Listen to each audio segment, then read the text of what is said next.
ton duc? C'est le gros naze. Sinon, ta semaine? Active? Jeudi, j'ai reçu un coup de fil. Enfin, ça va, c'était une erreur. Pardon, mais regardez, je crois que vous l'avez un peu égratigné. Ah si, ils ont essayé de louer l'appart à côté. Et alors? Strike, du premier coup, à dégager. Il y a quelqu'un. Me péter les doigts, conne. On a un grave problème d'insonorisation. C'est pas la peine d'essayer d'appeler le syndic. On n'est pas dans le même immeuble. Ça se trouve, on n'est même pas dans le même arrondissement. Alors. Mais il y a forcément un moyen de s'arranger. Et c'est pas la peine de vous installer, hein. Vous craquerez avant d'avoir déballé vos cartons. Oh, tu vas arrêter! Ça casse pas! Ça casse pas! Ça va être en plastique. C'est ridicule. Si vous croyez m'avoir comme ça...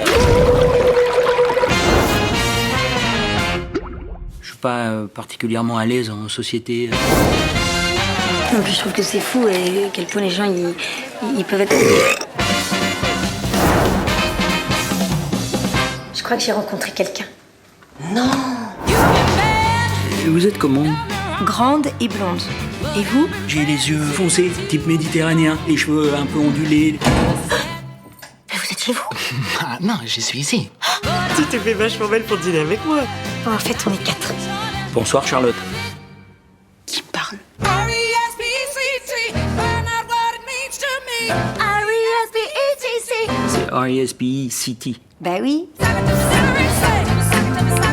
Je peux vous dire une chose, c'est qu'on se voit mieux sans se voir. Cette phrase n'a aucun sens.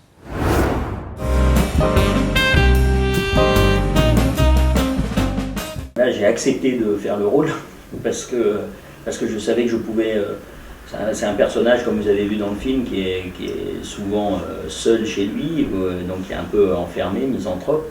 Et donc ça me permettait de pouvoir travailler avec tout le monde toute la journée et en fin de journée de faire des scènes de machin, voilà, tranquille dans un coin. Donc du coup, c'était pas trop difficile, mais je pense que ça pourrait l'être dans d'autres circonstances. Je suis pas sûr que ce soit l'idéal. Alors toujours pour Clovis, pouvez-vous nous en dire un peu plus sur les personnages de Machin et Machine? Qui sont-ils finalement? Qui sont, en fait, le principe d'une comédie, c'est de souvent, en tout cas ce qui me fait rire, c'est souvent des personnages antagonistes. Donc c'est vraiment, que ce soit deux hommes, deux femmes ou un couple, d'avoir des personnages qui n'ont rien à faire ensemble au départ et qui finalement tout va les rapprocher.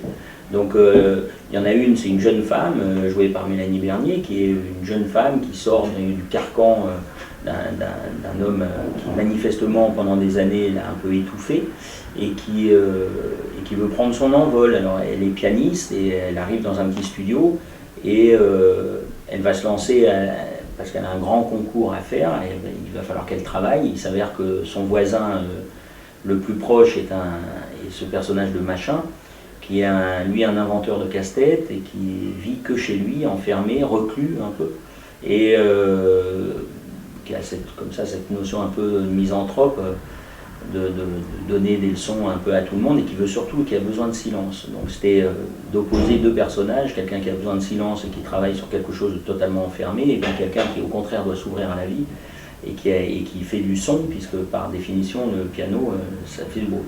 Donc c'est avec la rencontre de ces deux personnes. On va passer toutes les étapes d'une histoire d'amour, et il y a des personnages secondaires très importants qui est joué par Lilou Fogli, qui sont le personnage de Charlotte, et par Philippe Duquesne, le personnage d'Artus, qui sont deux personnages très drôles et qui nous amènent aussi beaucoup de comédie dans le film, et qui sont aussi deux personnes que tout devrait séparer et qui vont aussi, mine de rien, se rapprocher. Donc voilà, on va dire, on part sur des personnages très éloignés les uns des autres pour axer la comédie, pour se marrer.